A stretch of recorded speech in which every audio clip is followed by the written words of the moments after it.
So I developed a theory, which was in the book with Christopher Mastropietro, Awakening from the Meaning Crisis, called the cognitive continuum. So the idea is um, all of cognition is on a continuum, and at one end is what's called fluency. Now, fluency is a well-established psychological phenomenon. It goes like this. Let's say I gave you two exact pieces of text, one on standard like that, black and white. Mm-hmm. The other is, blue and yellow. So the blue and yellow one is slightly harder to read. Okay? That's it. Content is logically, graphically identical. Just one. Now, if I ask you, obviously I do some distracting things, then I ask you, which one, rate them for true? You'll rate the one in black and white more true than the one that's in blue and yellow. Which one was more beautiful, the black and white, right? So this is across the board, no matter. So it has to do with your processing, not with what you're processing, right? So the ease at which you can retrieve information and frame a situation into a doable problem that you can readily solve, that's fluency, and your brain uses that as a marker for, hey, what you're doing is probably connecting to reality. Interesting. It's a good marker, by the way, because there's good reasons why that, and if you want to, we could get into it, but there's good reasons why that ease of recall and that ease at which you're fitting yourself to the world and turning what could be a potentially messy situation into a well-defined one. Okay? Okay. So your brain goes, aha, right? Now, remember that, because think about it. I'm making use of a lot of other people's work, and I'm not going to try and burden everybody with lots of citations. Just take it for granted that in the publication, everybody's well cited, okay? So you can get what's called a fluency spike, where suddenly the fluency goes up really quickly. You just had it a minute ago. You went, aha. That aha, that insight moment, that's a fluency spike. So now we're moving on the continuum. We've gone from fluency to insight. Now, what happens if you get an insight that primes another insight, that primes another insight, so you get an insight cascade, right? So, why would that happen? Well, you're sparring.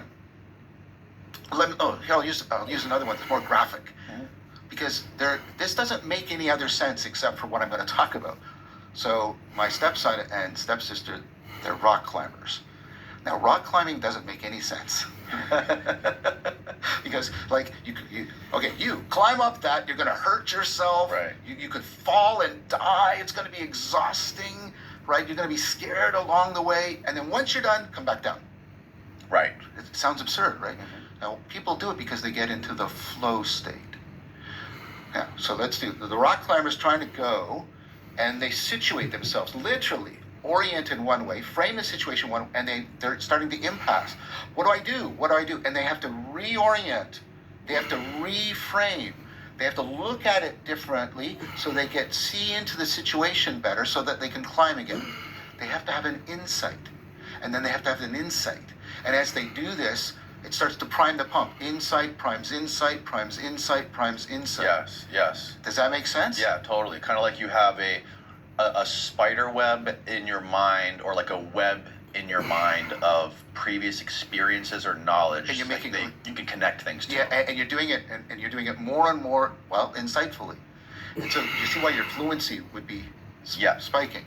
Okay, so what is that? Well, it's like you know what happens when you have an insight. You get aha, and you get that sort of flash, and things are salient, and you get that sense of discovery.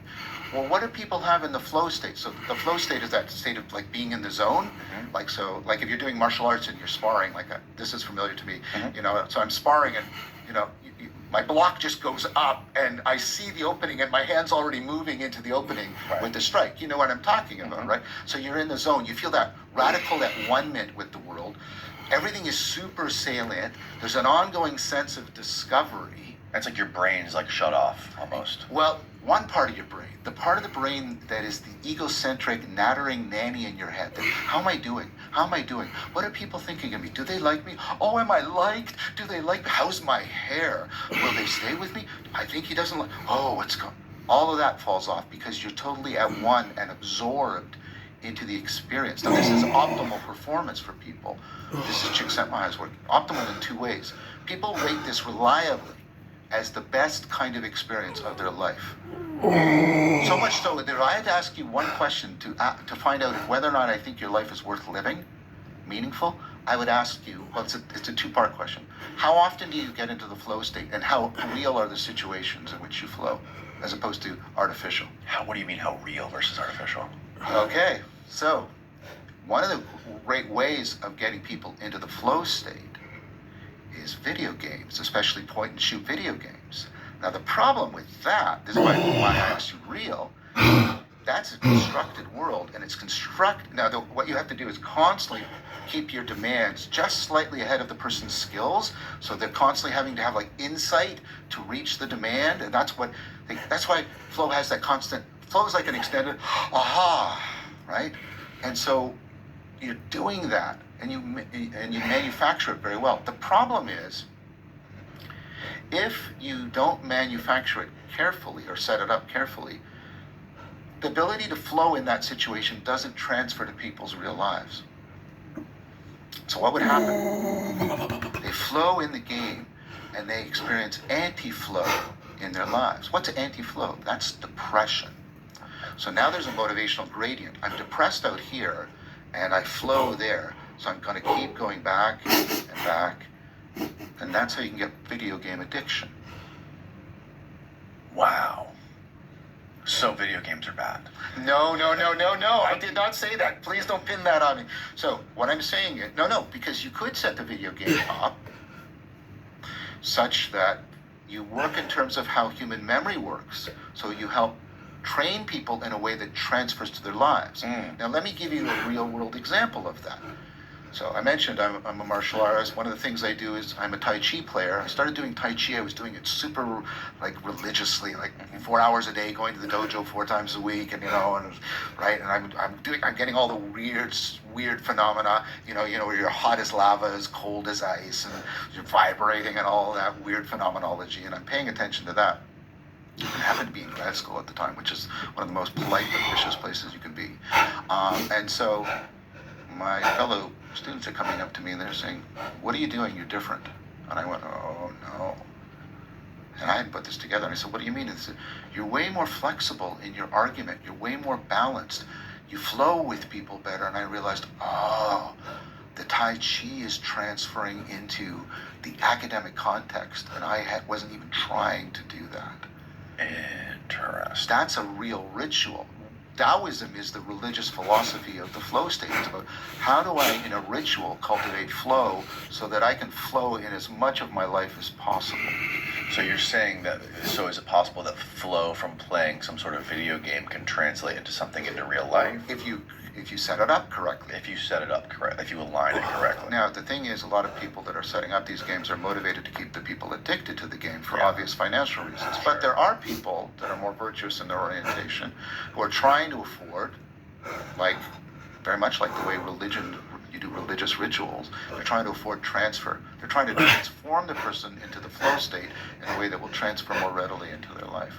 So we're not done the continuum. Do you want to go back, or do you want to continue talking about flow? Let's keep going. Okay, so you can get flow states, and now as we've been talking about, you can flow in a very limited way, or you could learn to flow in a very domain general way. Is that cool? Yeah. Now, flow always depends on you having relevant skills, expertise, and the capacity that you're skilled enough that you can have insight in this skill. You're not a novice, right? So what you want to do is consider the possibility of, there's certain things that you have terrific expertise in, but they're domain general skills. They're not skills you're using here or there. They're skills you're using everywhere.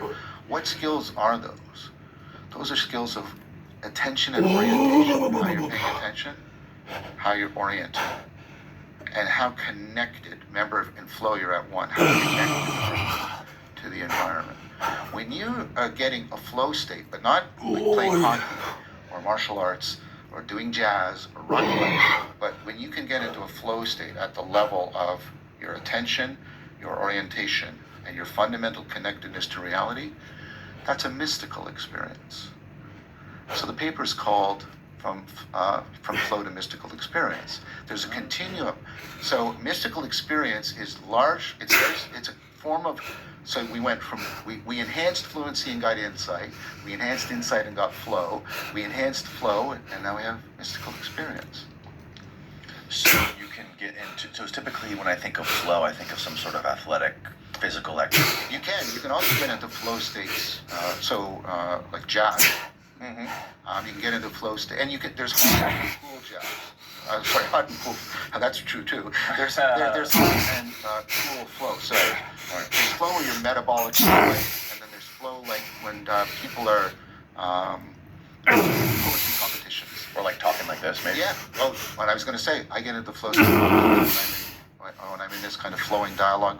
I have a name for that, dialogus. When there's a dialogue that's mutual flow state, or when I'm lecturing, I can get into the flow state. Oh wow, interesting. I've trained myself to try and make that more and more, because the more I get into the flow state, the more likely that students will start to have insight about the material and start to really connect with it. So explaining it, how does that transcend, and how do you define a mystical experience?